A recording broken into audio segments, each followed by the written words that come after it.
ప్రేమ నమ్మకం కలిగినటువంటి మా ప్రభువా, నీకు వందనాలు స్తోత్రాలు చెల్లిస్తున్నా. ఈ రాత్రికాల సమయంలో నైనా నీకే వందనాలు తండ్రి, వందనాలు ప్రభా. ఇగోనైనా ఈ యొక్క రాత్రికాల సమయంలో నీ నామాన్ని ప్రస్తుతిస్తూ ఉండగా నీవే నాతో ప్రతి ఒక్కరితో నువ్వు మాట్లాడి మహిమయు ఘనతయు ప్రభావాలు మీరు అక్కడే పొందుకోమని యేసు నామములో ప్రార్థించి వేడుచున్నాను తండ్రి, ఆమేన్. రోమపత్రిక పరిశుద్ధ గ్రంథం రోమపత్రికలో నుండి 6వ అధ్యాయంలో నుండి కొన్ని మాటలు మనం చదువుకుందాం. అలాగైనా ఏమందుము, కృప విస్తరింపవలనని పాపమందు నిలిచి ఉందుమా? అట్లనరాదు. పాపము విషయమై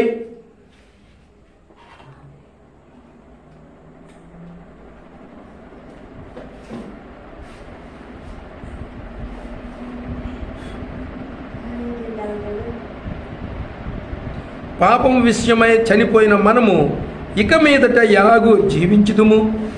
దేవునికి మహిమ కలుగును గాక. పరిశుద్ధాత్మ దేవుడు తన భక్తుడైనటువంటి పౌలు గారి ద్వారా ఒక మాట మనకి తెలియచేస్తూ ఉన్నాడు. అలాగైనా ఏమందుము, కృప విస్తరింపవలనని పాపమందు నిలిచి ఉందుమా? అంటే దేవుని యొక్క కృప విస్తరించాలి అంటే మనము పాపంలో నిలిచి ఉండకూడదు. పాపంలో నిలిచి ఉంటే ఏమవుతుందంటే కృప ఎప్పుడు కూడా విస్తరింపదు. ఒకవేళ కృప విస్తరించిన ఎడల మనం ఇంకా పాపంలోనే ఉన్నట్లయితే పాపానికి దాసులమవుతాం తప్ప మనము సజీవమైనటువంటి క్రీస్తు వారు ఎంత మాత్రం కూడా కానే కాదు. అందుకే ఇక్కడ తెలియబడుతుంది, కృప విస్తరింపవలనని పాపమందు నిలిచి ఉందుమా అని అడుగుతూ ఉన్నాడు. అలాగే నీసి ఆ మాటను మనం తీసుకోకూడదు. అందుకే అట్లనే రాదు. పాపము విషయమై చనిపోయిన మనము అంటే ఎలా చనిపోయాము? పాపం విషయంలోని మనం ఆలోచన చేసినట్లయితే మనము తెలియక చేసాము, తెలిసి చేసాము మనకి తెలియదు. కానీ మన పుట్టికే పాపము, మన బ్రతికే పాపము, మన జీవితమే ఒక మహా పెద్ద పాపం. ఆ పాపములో మనం చనిపోయి ఉండగా దేవుడు ఏం చేశాడంటే అక్కడ ఎఫెసీ పత్రిక 2వ అధ్యాయంలో మొదటి 2 వచనాల్లో చెప్తున్నాడు, మీరు మీ అపరాధముల చేతను మీ పాపముల చేతను మీరు చచ్చిన వారై ఉండగా క్రీస్తు మిమ్మును తనతో కూడా బ్రతికించెను అని చెప్పబడుతూ ఉందంటే అర్థం ఏంటంటే మనము వాస్తవానికి సజీవంగా ఉన్నామని అనుకుంటూ ఉన్నాము, కానీ పాపముల నిమిత్తమై పాపములోనే మనము చనిపోయిన వారమే ఉన్నాము అన్న విషయాన్ని మనము గుర్తించాలి. ఇక రెండో మాటగా చెప్తున్నాడు, అందులోనే చనిపోయినటువంటి మనము ఇక మీదట ఎలాగూ దానిలో జీవించుదుము. అంటే పాపములో చనిపోయిన మనము మరలా పాపములో జీవిస్తే ప్రయోజనం ఏమైనా ఉందా ఆలోచించాలి. అందుకే అంటున్నాడు, మీరు మీ అపరాధముల చేతను మీ పాపముల చేతను చచ్చిన వారై ఉండగా క్రీస్తు మిమ్మును తనతో కూడా బ్రతికించనని చెప్పేసి తెలియచేస్తూ ఉందంటే చనిపోయినటువంటి మనల్ని తన పరిశుద్ధమైనటువంటి విలువైనటువంటి రక్తాన్ని ఇచ్చి మన కొరకు చిందించి మనల్ని పాపములో నుండి మరణించిన మనల్ని సజీవముగా బ్రతికించాడు ఆయన. అలాంటప్పుడు మనం ఇంకా పాపంలో చచ్చిపోయి ఉండొచ్చా? చచ్చిపోవడానికి ఆ అవకాశం ఏమాత్రం కూడా లేదు. అందుకే అంటున్నాడు, ఇక మీదట ఎలాగూ దానిలో జీవించుదుము అంటే పాపంలో జీవించాల్సిన పని మనకి ఏమాత్రం కూడా లేనే లేదు. మనము సజీవంగా ఉండాలి. మనం ఇప్పుడు సజీవులమై ఉన్నాం కనుక ఇక్కడ చెప్తున్నాడు, క్రీస్తు యేసులోనికి బాప్తిసం పొందిన మనము ఆయన ద్వారా మరణములోనికి బాప్తిసం పొందిన మనము ఆయన మరణంలోనికి బాప్తిసం పొందితమని మీరు ఎరుగరా? చూడండి, చాలా చక్కనైనటువంటి, అందుకే రెండోసారి కూడా చదివాను. క్రీస్తు యేసులోనికి బాప్తిసం పొందిన మనమందరము ఆయన మరణములోనికి బాప్తిసం పొందితమని మీరు ఎరుగరా? అంటే మనం ఒకసారి బాప్తిసం తీసుకున్నాం, పాపములో మేము మరణించాము, ఆ పాపాన్ని విడిచిపెడతాం, మాకు ఇక పాపం అనే బానిసత్వం మాకు వద్దు, ఆ బానిసత్వం నుంచి మేము బయటపడతామని చెప్పేసి మనం ఏం చేశామంటే క్రీస్తు యేసు నామములో తండ్రి కుమార పరిశుద్ధాత్మ యొక్క త్రియేక దేవుని నామములో యేసు రక్తము ద్వారా మనం కడుగుబడి మనము బ్రతికి ఉన్నాము ఈ దినాన సజీవముగా. ఎలా అంటే క్రీస్తుతో కూడా ఆయన మరణించి ఆయన రక్తాన్ని చిందించి మనల్ని బ్రతికించాడు కనుక మనం ఇప్పుడు ఏమై ఉన్నామంటే సజీవమైన వారిగా ఉన్నాం. అంతే తప్ప మరణము అంటే పాపం అనే కాడి కింద మనము లేము. కాబట్టి తండ్రి మహిమ వలన క్రీస్తు మృతులలో నుండి ఎలాగూ లేపబడినో అలాగే మనమును నూతన జీవం పొందిన వారమై నడుచుకొనున్నట్లు మనము బాప్తిస్మము వలన మరణములో పాలు పొందుటకై ఆయనతో కూడా పాతి పెట్టబడితిమి. దేవునికి స్తోత్రం.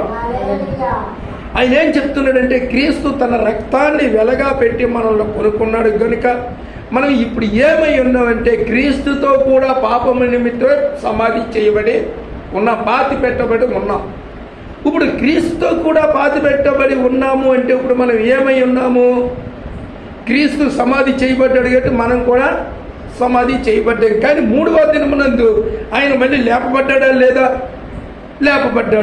లేపబడ్డాడు కనుక ఇప్పుడు మనం ఏమయ్యాము? ఆయనతో కూడా లేపబడి సజీవుల లెక్కల్లో మనము ఉండగలుగుతున్నాం, సజీవముగా మనం చూడగలుగుతూ ఉన్నాం. ఈ విషయాన్ని మనం గమనించాలి. కనుక ప్రియ దేవుని సంగమా, మరి ఇక్కడ చెప్తున్నాడు, మరియు ఆయన మరణముని యొక్క సాదృశ్యమందు ఆయనతో ఐక్యము గలవారమైన ఎడల ఆయన పునరుత్థానము యొక్క సాదృశ్యమందును ఆయనతో ఐక్యము గల వారమై యుందుము. ఇప్పుడు మనం ఏమై ఉండాలి అంటే దేవునితో ఐక్యం కలిగిన వారమై ఉండాలి. అంటే దేవునితో సహదాసులమై లేదా దేవునితో సహవాసులమై లేదా దేవునితో సహజీవనము గల వారమై ఉండాలి అన్నది దేవుని యొక్క ఉద్దేశం. అందుకే అంటున్నాడు ఎఫెసీ పత్రికలో, చూడండి నేను చదివి వినిపిస్తాను. ఎఫెసీ పత్రికలో ఆయన ఏమంటున్నాడంటే ఆ యొక్క 2వ అధ్యాయం 1వ వచనంలో చూడండి, మీరు మీ పాపముల చేతను మీరు అపరాధముల చేతను పాపముల చేతను మీరు సచ్చిన వారై ఉండగా ఆయన మిమ్మును క్రీస్తుతో కూడా బ్రతికించెను. అంటే క్రీస్తుతో కూడా బ్రతికించినంటే క్రీస్తు మరణమయ్యి తిరిగి పునరుత్థానం పొందాడు కనుక మనం కూడా ఏమయ్యాము? ఆయనతో కూడా మరణించి తిరిగి బ్రతికాము. అది సజీవంగా ఉండడం అంటే. మీరు వాటిని చేయించు, చూడండి, ఆయన మిమ్మల్ని క్రీస్తుతో కూడా బ్రతికించను. మీరు వాటిని చేయించు వాయుమండల సంబంధమైన అధిపతిని అనగా అవిధేయులైన వారిని ఇప్పుడు ప్రేరేపించుచు శక్తికి అధిపతిని అనుసరించి ఈ ప్రపంచ ధర్మము చొప్పున మునుపు నడుచుకొంటిరి.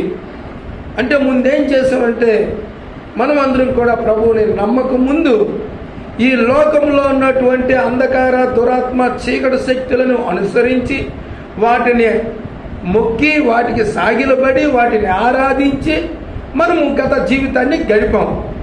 కానీ ప్రభువు తను మరణము నుండి చచ్చిన వారమై ఉండగా మనల్ని తనతో కూడా బ్రతికించాడు. అంటే తను బ్రతికాడు కాబట్టి మనల్ని కూడా బ్రతికించాడు. ఆ బ్రతికించిన తర్వాత మనము మరలా వాటి చేత ప్రేరేపింపబడి, అంటే వేటి చేత? అంధకార దురాత్మ చీకటి శక్తుల యొక్క సమూహము చేత ప్రేరేపింపబడి మరలా మనము ఇప్పుడు అటువంటి దుష్క్రియలన్నీ చెయ్యగలమా? చేస్తే ఏమవుద్ది? కానీ చెయ్యకూడదు. చేస్తే అంతా నరకమే అవుద్ది, పాపపు జీవితమే ఉంటుంది. కానీ వాటిని మరలా మనము అనుసరింపకూడదు అన్నది దేవుని యొక్క ఉద్దేశమై ఉన్నది. ప్రియ దేవుని సంగమా, మరి ఇక్కడ చెప్పబడినటువంటి మాట ప్రకారము మనం ఆలోచన చేసినట్లయితే రోమాపత్రికలో మరి ఆయన చెప్పిన విషయాన్ని పెట్టి మనం ఆలోచన చేస్తే ఏమని చెప్తూ ఉన్నాడంటే అక్కడ ఆయన ఏ భేదమును లేదు, అందరూ పాపము చేసి దేవుడు అనుగ్రహించు మహిమను పొందలేకపోతూ ఉన్నారు అని చెప్పేసి పరిశుద్ధాత్మ దేవుడు చాలా చక్కనైనటువంటి రీతిగా మనకు తెలియచేస్తున్నాడు. ఏ పాపము లేదు, అందరూ చూడండి, నేనే చదువుతాను. 3వ అధ్యాయంలో 23వ వచనం, ఏ భేదమును లేదు, అందరూ పాపము చేసి దేవుడు అనుగ్రహించు మహిమను పొందలేకపోవచ్చున్నారు. అంటే మనం దేవుని నమ్ముచున్నాం, దేవుని నమ్మామంటే నమ్మం. ఎంతవరకు నమ్మాం, ఎలా నమ్మాం, ఇవి మనం ఆలోచన చేసినట్లయితే దేవుడిని నమ్మిన మనము ఇప్పుడు ఏ స్థితిలో ఉన్నాం ఇక్కడ చెప్తున్నాడు. ఏ భేదమును లేదు, అందరూ పాపము చేసి దేవుడు అనుగ్రహించు మహిమను పొందలేకపోతున్నారు. ఎందుకు ఈ మాటను వాడుచున్నాడు అంటే, ఒక్క మారు పాపములో మనం మరణించాం, పాప జీవితంలో మరణించాం, పాప బ్రతుకులో మరణించాం. ఇప్పుడు క్రీస్తుతో కూడా మనము లేపబడిన తర్వాత పాపానికి మళ్ళీ మనం దాసులము కావచ్చా? కాకూడదు. కాబట్టి ఆ పాపపు జీవితంలో ఉండగా పౌలు గారు చెప్తున్నారు, ఏ భేదమును లేదు, అందరూ పాపం చేశారు, అందులో నేను కూడా ఒకడినే. అందుకని దేవుడు అనుగ్రహించు మహిమను మీరు పొందలేకపోవచ్చు ఉన్నారు. అప్పుడైతే మనం పొందలేకపోయాం. కానీ ఇప్పుడు ప్రభువులో ఉన్నాం కాబట్టి, ప్రభువుని అంగీకరించాం కాబట్టి, ప్రభువులో జీవిస్తున్నాం కాబట్టి, ఇప్పుడు మనం ప్రభువు అందించే మహిమను పొందటానికి మనం సిద్ధముగా ఉన్నాము అనే విషయాన్ని రూఢిగా రుజువుపరచుకోగలుగుతున్నాం. ఎందుకు అంటే, ఇప్పుడు మనము ప్రభువు యందు విశ్వాసం ఉంచి ప్రభువులో జీవిస్తూ ప్రభుతో సహవాసం చేస్తూ ప్రభువు కొరకే నా జీవితాన్ని అంకితము చేస్తాము అని ఎప్పుడైతే నిర్ణయించుకొని ఉన్నామో, మనం ఇప్పుడు ఎవరమై ఉన్నాము అని ఆలోచన చేస్తే ప్రభువు వారమై ఉన్నాము గనుక మనము దేవుడు అనుగ్రహించే మహిమను పొందుకొనుటకు సిద్ధముగా ఉన్నామని మనం ఈ విషయాన్ని గ్రహించాలని తెలియచేస్తూ ఈ మాటలను ముగిస్తూ ఉన్నాను. దేవుడు ఈ మాటలు దీవించి ఆశీర్వదించును కాక. ఆమేన్. ప్రేమ స్వరూపే దయగల దేవా, నీకు వందనాలు. ఈ రాత్రికాల సమయంలో నీవు మాట్లాడినటువంటి మాటలు పెట్టి ప్రభా నేను స్తుతిస్తూ గణపరుస్తూ ఉన్నా. ఈ వాక్యాన్ని ఎంతమంది అయితే వింటున్నారో ఆ వినువారందరికీ కూడా విశ్వాస సంబంధమైనటువంటి నాయన మంచి దైవిక జ్ఞానాన్ని అనుగ్రహించి మీరే మహిమ పొందండి. యేసు పరిశుద్ధ నామములో ప్రార్థించి వేడుచున్నాము తండ్రి. ఆమేన్.